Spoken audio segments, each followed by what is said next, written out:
Welcome back. Now, because basically ChatGPT scrapes the internet for information that it gives you when it provides answers in plain language, you can save time in the research, verification, and citation process. If we were to use the same topic as we were in one specific conversation, we can then look for independent verification of our topic area. We can then use a query and we can search for statistical verification of any information that we can find. So what we're going to do now is we're going to type in a statistical request query and we're going to press enter.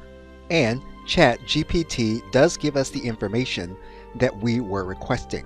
One of the things you'll notice is that in its answer, likely due to the load on the server in the free version, the query did not complete, as you can see here in point number 5.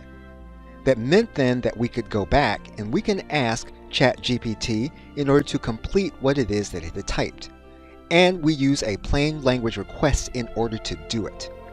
We then got the plain language answer in the completion of that point. Okay, so with that, thanks, and I will see you in another video.